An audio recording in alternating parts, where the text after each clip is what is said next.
ಓಂ ಜಿಹ್ವಾಧ್ಯಾಯತನಂ ಸ್ವಶಬ್ದಾತ್ ಓಂ ಯಸ್ಮಿನ್ದ್ಯೌಃ ಪೃಥಿವೀ ಚಾಂತರಿಕ್ಷಮೋತಂ ಮನಸ್ಸಹ ಪ್ರಾಣೈಃ ಸರ್ವೈಃ ತಮೇವೈಕಂ ಜಾನಥ ಆತ್ಮಾನಮನ್ಯಾವಾಚೋ ವಿಮುಂಚಥಾಮೃತಸ್ಯೈಷ ಸೇತುಃ.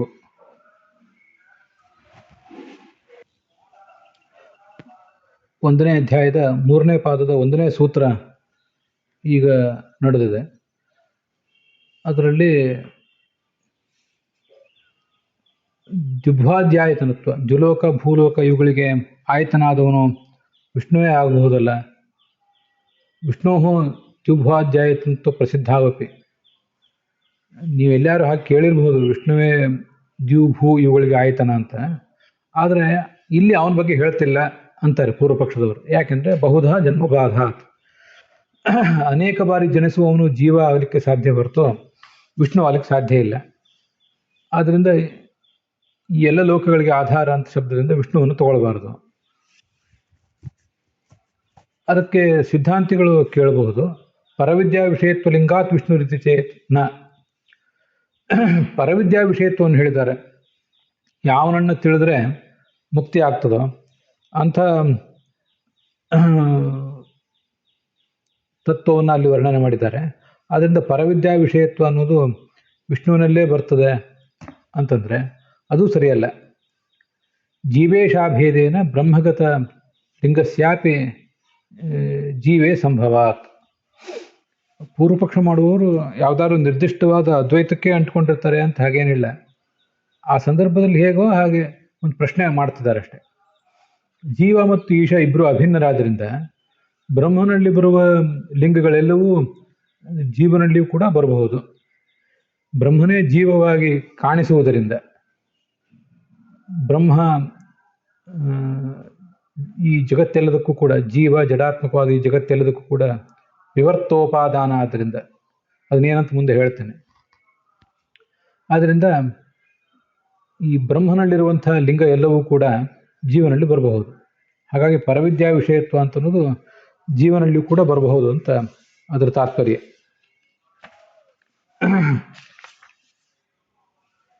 ಅದನ್ನು ರಾಘವೇಂದ್ರ ಸ್ವಾಮಿಗಳ ಟಿಪ್ಪಣಿಯಲ್ಲಿ 10ನೇ ಪೇಜಿನಲ್ಲಿ ಅಭೇದೇನ ಪರವಿದ್ಯಾ ವಿಷಯತ್ವಾದಿ ಬ್ರಹ್ಮಲಿಂಗಾನಾಂ ಜೀವೇ ಸಂಭವಾತ್. ಇಬ್ಬರು ಅಭಿನ್ನರಾದ್ರಿಂದ ಅದು ಅವನಲ್ಲಿ ಕೂಡ ಬರಬಹುದು ಅಂತ ಅವರ ತಾತ್ಪರ್ಯ. ಅದು ಬೇರೆ ಬೇರೆ ಟಿಪ್ಪಣಿಗಳಲ್ಲೂ ಇದೆ. ಅದರಿಂದ ಅಲ್ಲಿ ಹೆಚ್ಚೇನು ವಿಷಯ ಇಲ್ಲ. ಅಭಿನ್ನರಾದ್ರಿಂದ ಅವನಲ್ಲೂ ಬರಬಹುದು ಅಂತ ಇಷ್ಟೇ ಪ್ರಶ್ನೆ. ನಚ ತಥಾ ಬಹುಧಾ ಜನ್ಮ ಸಂಭವತಿ. ಜೀವೇಶ ಅಭೇದ ಇರುವುದರಿಂದ, ಜೀವ ಮತ್ತು ಈಶ್ವರಿಬ್ಬರು ಅಭಿನ್ನರಾದ್ರಿಂದ ಬ್ರಹ್ಮನಲ್ಲಿರುವಂಥ ಪರವಿದ್ಯಾ ವಿಷಯತ್ವವನ್ನು ಜೀವನಿಗೆ ನಾವು ತೋರಿಸ್ಬೋದು ಪೂರ್ವಪಕ್ಷದವರು. ಆದರೆ ನೀವು ಸಿದ್ಧಾಂತಿಗಳು ವಿಷ್ಣುವನ್ನೇ ಇಲ್ಲಿ ವಾಚ್ಯ ಅಂತ ಹೇಳುವವರು ಅವನಿಗೆ ಬಹುಧಾ ಜನ್ಮವನ್ನು ಹೇಗೆ ತೋರಿಸ್ತೀರಿ? ಇವನಲ್ಲಿ ಜೀವನಲ್ಲಿ ಇರುವಂಥ ಬಹುಧಾ ಜನ್ಮಗಳು, ಅನೇಕ ಬಾರಿ ಹುಟ್ಟುವಿಕೆ ಅಂತನ್ನೋದನ್ನು ಮೂಲತಃ ಜೀವನಲ್ಲಿದ್ದದನ್ನು ಪರಮಾತ್ಮನಲ್ಲಿ ಹೇಗೆ ತೋರಿಸ್ತೀರಿ? ಅಭೇದ ಇದ್ರೂ ಕೂಡ ಹಾಗೆ ತೋರಿಸ್ಲಿಕ್ಕೆ ಬರೋದಿಲ್ಲ. ಇದನ್ನು ಗಮನಿಸಬೇಕು. ಜೀವ ಮತ್ತು ಈಶ್ವರಿಗೆ ಅಭೇದ ಇರೋದ್ರಿಂದ ಬ್ರಹ್ಮನಲ್ಲಿರುವಂಥ ಪರವಿದ್ಯಾ ವಿಷಯತ್ವ ಜೀವನಲ್ಲಿ ಬರಬಹುದು. ಆದರೆ ಅದೇ ಜೀವೇಶಾಭೇದವನ್ನೇ ಕಾರಣವಾಗಿಟ್ಕೊಂಡ್ರೂ ಕೂಡ ಜೀವನಲ್ಲಿರುವಂಥ ಬಹುಧಾ ಜಾಯಮಾನತ್ವವನ್ನು ಪರಬ್ರಹ್ಮನಲ್ಲಿ ಅನ್ವಯಿಸಿ ನೋಡ್ಲಿಕ್ಕೆ ಬರೋದಿಲ್ಲ. ಯಾಕೆಂದರೆ ಕಾರಣಗತಸ್ಯ ಏವ ಕಾರ್ಯ ಸಂಭವಾತ್. ಕಾರಣದಲ್ಲಿ ಯಾವ ಸಂಗತಿ ಇರ್ತದೋ ಅದನ್ನೇ ಕಾರ್ಯದಲ್ಲಿಯೂ ಕೂಡ ನಾವು ಕಾಣಬಹುದು. ಆದರೆ ಕಾರ್ಯದಲ್ಲಿ ಇರುವುದನ್ನು ಕಾರಣದಲ್ಲಿ ಕಾಣಲಿಕ್ಕೆ ಬರೋದಿಲ್ಲ ಅಂತ ತಾತ್ಪರ್ಯ. ಅಲ್ಲಿ ನಾವೊಂದು ಉದಾಹರಣೆ ಏನು ತಗೊಳ್ಬಹುದು ಅಂದರೆ, ಘಟ ಮತ್ತು ಮಣ್ಣು, ಇದರ ಉದಾಹರಣೆ ತಗೋಬಹುದು. ಮಣ್ಣಿನಿಂದ ಘಟ ಹುಟ್ಟಿದೆ. ಮಣ್ಣಿನಿಂದ ಹುಟ್ಟಿರುವಂತಹ ಘಟವನ್ನು ನಾವು ನೋಡಿದಾಗ ಕಾರಣದಲ್ಲಿರುವಂಥ ಮಣ್ಣು ಅನ್ನೋದ್ರ ಮೃತ್ವ ಅನ್ನೋ ಏನು ಧರ್ಮ ಇದೆಯಲ್ಲ, ಅದನ್ನು ನಾವು ಘಟಕ್ಕೂ ಕೂಡ ಹೇಳ್ಬೋದು. ಇದೇನು ಅಂತ ಕೇಳಿದರೆ ಮಣ್ಣು ಅಂತ ಹೇಳ್ಬೋದು. ಆದರೆ ಮಣ್ಣನ್ನು ತೋರಿಸಿ ಇದೇನು ಅಂತ ಕೇಳಿದ್ರೆ ಯಾರು ಘಟ ಅಂತ ಹೇಳೋದಿಲ್ಲ. ಇದು ನಮ್ಮ ಜಗತ್ತಿನ ಅನುಭವಿಸಿದ್ದಾಗಿದೆ. ನಿಮ್ಗೆ ಇದಕ್ಕೆ ಇನ್ನೂ ಒಂದು ಸ್ಪಷ್ಟವಾದ ದೃಷ್ಟಾಂತ ಕೊಡಬೇಕು. ಯಾಕೆಂದರೆ ಘಟವನ್ನು ತೋರಿಸಿ ಇದೇನು ಅಂತ ಕೇಳಿದಾಗ ಇದನ್ನು ಮಣ್ಣು ಅಂತ ಯಾರು ಹೇಳ್ತಾರ? ಹಾಗೇನು ಎಲ್ಲಿ ಹೇಳ್ತಾರೆ? ನಾವಿಲ್ಲಿ ಹತ್ರ ಕಂಡಿಲ್ವಲ್ಲ ಅಂತ ಒಂದು ಸಂಶಯ ಬರ್ಬೋದು. ಅದಕ್ಕೆ ಇನ್ನೊಂದು ಉದಾಹರಣೆ ಕೊಡೋಣ. ಬಂಗಾರದ ಗಟ್ಟಿಯಿಂದ ಒಂದು ಬಂಗಾರದ ಆಭರಣ ತಯಾರಾಗಿದೆ, ಇದೇನು ಅಂತ ಯಾರನ್ನಾರು ಕೇಳಿದ್ರೆ ಇದು ಬಂಗಾರ ಅಂತಂತಾರೆ, ಇದು ಹೇಳೋ ಸಾಧ್ಯತೆ ಹೆಚ್ಚು. ಆದರೆ ಬಂಗಾರದ ಗಟ್ಟಿಯನ್ನು ತೋರಿಸಿದ್ರೆ ಇದೇನು ಅಂತ ಕೇಳಿದಾಗ ಅದನ್ನು ಬಂಗಾರದ ಆಭರಣ ಅಂತ ಯಾರು ಹೇಳೋದಿಲ್ಲ, ಅದು ಮೂಲ ಗಟ್ಟಿ ಬಂಗಾರ ಅಂತಲೇ ಹೇಳ್ತಾರೆ. ಅದನ್ನೇ ಅಲ್ಲಿ ಜಯತೀರ್ಥರ ಟೀಕಾದಲ್ಲಿ ಹೇಳಿರೋದು. ಕಾರಣದಲ್ಲಿರುವಂಥ ಧರ್ಮಗಳು ಕಾರ್ಯದಲ್ಲಿ ಕಾಣಬಹುದು, ಕಾರ್ಯದಲ್ಲಿ ಇರುವಂಥ ಧರ್ಮಗಳು ಕಾರಣದಲ್ಲಿ ಯಾವತ್ತೂ ಕೂಡ ಕಾಣಿಸೋದಿಲ್ಲ.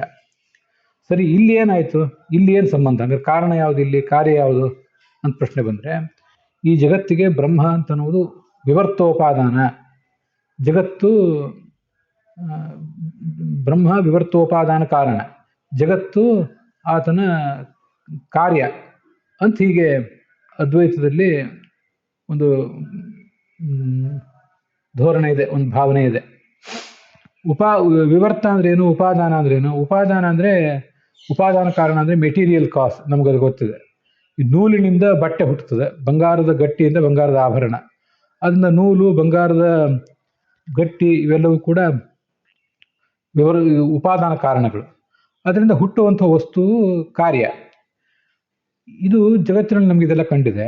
ಇದ್ರ ಜೊತೆಗೆ ವಿವರ್ತ ಅಂತ ಒಂದು ಶಬ್ದ ಅವರು ಸೇರಿಸ್ತಾರೆ, ಅದ್ವೈತದಲ್ಲಿ ಮಾತ್ರ, ಅದು ಬೇರೆ ಕಡೆಯಲ್ಲಿ ಆ ಥರ ಕಂಡು ಬರೋದಿಲ್ಲ. ವಿವರ್ತೋಪಾದಾನ ಅಂತ.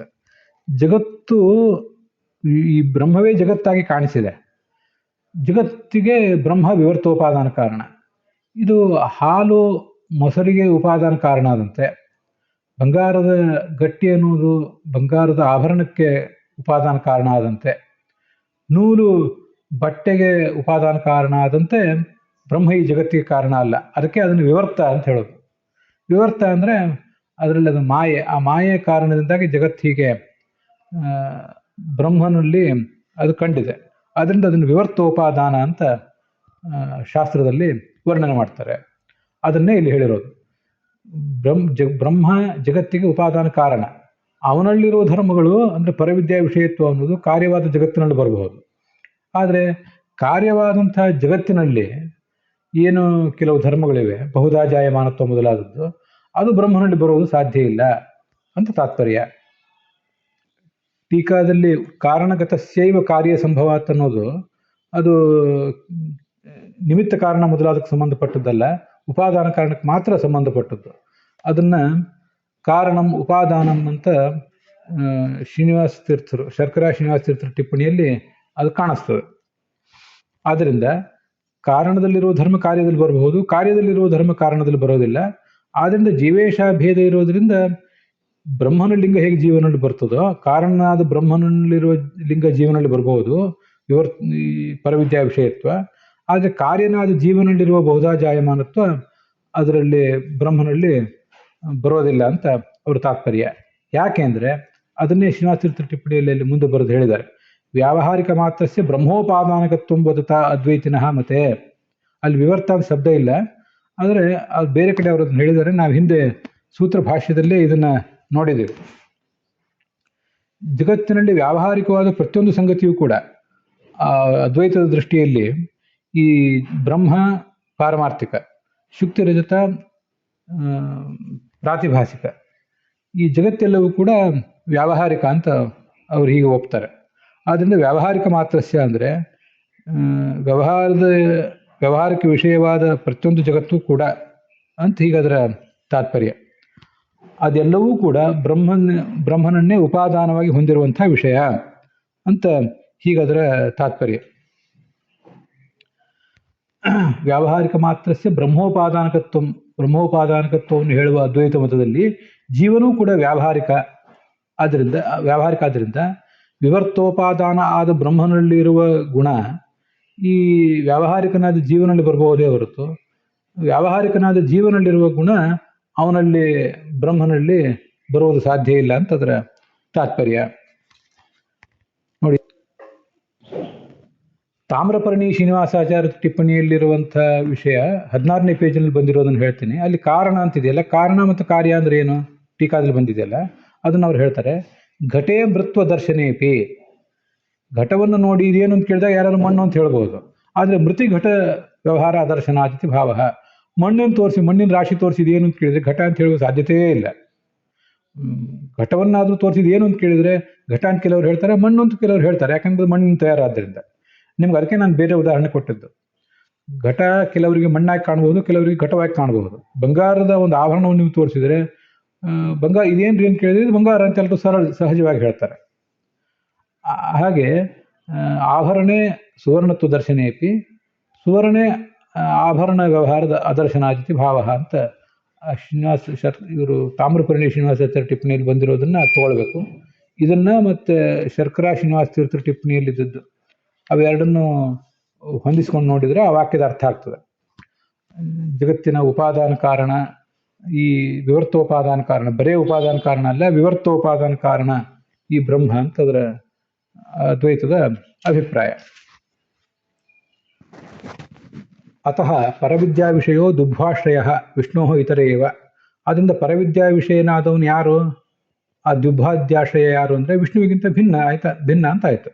ಆದ್ದರಿಂದ ತಸ್ಯೇವ ಅದೃಶ್ಯತ್ವಾದಿ ಗುಣಕತ್ವ, ಅದೃಶ್ಯತ್ವ ಅಗ್ರಾಹ್ಯತ್ವ ಮೊದಲಾದ ಗುಣಗಳು ಕೂಡ ಅವನಿಗೆ ಬರಬೇಕು. ಎತ್ತದದ್ರೇಶ್ಯಂ ಅಗ್ರಾಹ್ಯಂ ಅಂತ ಹೀಗೆಲ್ಲ ಬಂದದ್ದು ಅಂತಿಷ್ಟು ಪ್ರಶ್ನೆ. ಅದಕ್ಕೆ ಸಿದ್ಧಾಂತವನ್ನು ಹೇಳುವ ಸೂತ್ರ ವೇದವ್ಯಾಸರು ಮಾಡಿದ್ದು, ಅದನ್ನು ಅವತಾರ್ಯ ನಮಗೆ ತೋರಿಸಿ ಆಚಾರ್ಯರು ವ್ಯಾಖ್ಯಾನ ಮಾಡ್ತಾ ಇದ್ದಾರೆ. ಅತಃ ಅಂತ ಮಾತಿನಿಂದ, ಅತಃ ಅಂತ ಭಾಷ್ಯದಲ್ಲಿ. ಪ್ರಾಪ್ತಿ ಇತ್ಯತ ಆಹ ಆತ್ಮ ಇತಿ ಅಂತ ಹೀಗೆ ಉತ್ತರ ಕೊಡ್ತಿದ್ದಾರೆ. ದ್ವಿಭ್ವಾಧ್ಯಾಯತನೇ ಸ್ವಶಬ್ದ ಪರ್ಯಾಯ ಆತ್ಮಶಬ್ದ ಶ್ರವಣಾತ್ ದ್ವಿಭ್ವಾಧ್ಯಾಯತನ ವಿಷ್ಣುರೇವ ಇತ್ಯರ್ಥ. ಈ ನಾವೇನು ಅಥರ್ವಣ ಅಥವಾ ಮುಂಡಕೋಪನಿಷತ್ ನೋಡಿದ್ವಲ್ಲ, ಅಲ್ಲಿ ಜಾನಥ ಆತ್ಮಾನಂ ಅಂತ ಬಂದಿದೆ. ಅವನೇ ದ್ಯೂಭೂ ಮೊದಲಾದವುಗಳಿಗೆ ಆಶ್ರಯ, ಅವನನ್ನು ಆತ್ಮ ಅಂತ ವರ್ಣಿಸಿದೆ ಉಪನಿಷತ್ತು. ಹೀಗೆ ವರ್ಣಿಸಿರೋದರಿಂದ ಸ್ವಶಬ್ದಕ್ಕೆ ಪರ್ಯಾಯವಾದ ಆತ್ಮಶಬ್ದ, ಇದ್ರ ಬಗ್ಗೆ ಇನ್ನಷ್ಟು ಹೇಳಬೇಕಾಗಿದೆ, ಅದನ್ನು ಮುಂದೆ ಹೇಳೋಣ. ಈಗ ಭಾವಭೂತ ಟಿಪ್ಪಣಿಗೆ ಅನುಸಾರವಾಗಿ ಹೇಳಿರ್ತೇನೆ. ಸ್ವಶಬ್ದಕ್ಕೆ ಪರ್ಯಾಯವಾದ ಆತ್ಮಶಬ್ದ ಅಲ್ಲಿ ಉಪನಿಷತ್ತಿನಲ್ಲಿ ಕೇಳಿ ಬಂದಿದೆ. ಆದ್ದರಿಂದ ದ್ವಿಭಾಧ್ಯಾಯತನ ವಿಷ್ಣು ಅಂತಲೇ ಅದರ ತಾತ್ಪರ್ಯ. ಇದಕ್ಕೆ ಭಾವಬೋಧ ಟಿಪ್ಪಣಿಯಲ್ಲಿ ಸ್ವಶಬ್ದ ಪರ್ಯಾಯಾದಿತಿ ಅಂತ ಹೀಗೆ ಬಂದಿದೆ. ಅಲ್ಲಿ ಅದರ ಅವತಾರಿಕ ಗಮನಿಸಬೇಕು. ಸೂತ್ರೆ ಸ್ವಶಬ್ದಾತ್ ಇತ್ಯೇತತ್ ಸ್ವ ಇತಿ ಶಬ್ದ ಸ್ವಶಬ್ದ ಇತಿ ವಿಗ್ರಹಾಶ್ರಯಣೆ, ಇದು 6ನೇ ಪುಟದಲ್ಲಿ ಭಾವಬೋಧ ಟಿಪ್ಪಣಿಯಲ್ಲಿ ಈ ವಿಷಯ ಕಾಣಿಸ್ತದೆ. ಉಳಿದವ್ರದಕ್ಕಿಂತ ನನಗಿದು ಹೆಚ್ಚು ಮನವರಿಕೆ ಆಯಿತು. ಉಳಿದವರು ಅನೇಕ ವಿಷಯಗಳನ್ನು ಬರೆದಿದ್ದಾರೆ, ಇದನ್ನು ಹೇಳ್ತೇನೆ. ಈಗ ಸ್ವಶಬ್ದ ಅಂತಿದೆಯಲ್ಲ, ಈ ಘಟ ಶಬ್ದ ಅಂದರೆ ಘಟ ಇತಿ ಶಬ್ದ ಘಟ ಶಬ್ದ ಅಂತ ಹೇಳ್ತೀವಿ. ಹಾಗೆ ಸ್ವಶಬ್ದ ಅಂದರೆ ಸ್ವ ಇತಿ ಶಬ್ದ ಸ್ವಶಬ್ದ, ಸ್ವ ಎಂಬ ಶಬ್ದ ಅಂತ ಅರ್ಥ ಮಾಡಿದರೆ ಏನು ಸಮಸ್ಯೆ? ಇತಿ ವಿಗ್ರಹಾಶ್ರಯಣೆ, ವಿಗ್ರಹ ಮಾಡಿದರೆ ವಿಷಯವಾಕ್ಯ ಸ್ವಶಬ್ದ ಅಭಾವಾತ್ ತಾತ್ಪರ್ಯ ಆತ್ಮಶಬ್ದಾತ್ ಇತ್ಯುಕ್ತಮಪಿ. ಅಲ್ಲಿ ವಿಷಯವಾಕ್ಯದಲ್ಲಿ ಸ್ವ ಅನ್ನೋ ಶಬ್ದವೇ ಇಲ್ಲ. ತಮೇವೈಕಂ ಜಾನಥ ಆತ್ಮಾನಂ ಅಂತ ಆತ್ಮಶಬ್ದ ಇದೆ. ವಿಷಯವಾಕ್ಯ ಸ್ವಶಬ್ದ ಅಭಾವಾತ್, ಸ್ವಶಬ್ದವೇ ಅಲ್ಲಿಲ್ಲ ಅಂತ ಹೀಗೆ ಪ್ರಶ್ನೆ ಬಂದ್ಬಿಡ್ತದೆ. ಅದಕ್ಕೆ ಹೀಗೆ ಅಲ್ಲಿ ಇನ್ನೂ ಸ್ವಲ್ಪ ಮಿಸ್ಟೇಕ್ ಇದೆ, ತಾತ್ಪರ್ಯಾತ್ ಅಂತ ಹೀಗೇನೋ ಆಗಬೇಕು. ಸ್ವಶಬ್ದಾಭಾವಾತ್ ಆತ್ಮಶಬ್ದಾತ್ ಇತ್ಯುಕ್ತಂ ಇತಿ ಭಾವೇನ ಆತ್ಮಶಬ್ದಾದಿತಿ ಭಾಷ್ಯಂ ವ್ಯಾಚಷ್ಟೆ. ಅಲ್ಲಿ ತಮೇವೈಕಂ ಜಾನಥ ಆತ್ಮಾನಂ ಇತಿ ಆತ್ಮಶಬ್ದಾತ್ ಅಂತ ಇದೆ ನೋಡಿ ಭಾಷ್ಯದಲ್ಲಿ. ತಮೇವೈಕಂ ಜಾನಥ ಆತ್ಮಾನಂ ಎಂಬಲ್ಲಿ ಆತ್ಮಶಬ್ದ ಇದೆ. ಈ ಆತ್ಮಶಬ್ದ ಇರೋದ್ರಿಂದ ಅದು ಸೂತ್ರದಲ್ಲಿರೋದು ಆತ್ಮಶಬ್ದ ಅಂತ ಇಲ್ವೇ ಇಲ್ಲ, ಅಲ್ಲಿರೋದು ಸ್ವಶಬ್ದ ಅಂತ ಹೇಳಿ. ಆ ಸ್ವಶಬ್ದ ಅಂತಂದರೆ ಇದು ಆತ್ಮಶಬ್ದ ಅಂತ ಅದನ್ನು ವ್ಯಾಖ್ಯಾನ ಮಾಡಿದ್ದಾರೆ ಆಚಾರ್ಯ. ಅದನ್ನೇ ಸ್ವಶಬ್ದಕ್ಕೆ ಪರ್ಯಾಯವಾದ ಆತ್ಮಶಬ್ದ ಅಂತ ಹೀಗೆ ಅದನ್ನು ಜಯತೀರ್ಥರು ವ್ಯಾಖ್ಯಾನಿಸಿದ್ದಾರೆ. ಸ್ವ ಅನ್ನೋ ಶಬ್ದವು ವಿಷ್ಣುವಿಂದೆ, ಹಾಗೆ ಆತ್ಮ ಎಂಬ ಶಬ್ದವು ವಿಷ್ಣುವಿಂದ ಶಬ್ದವೇ.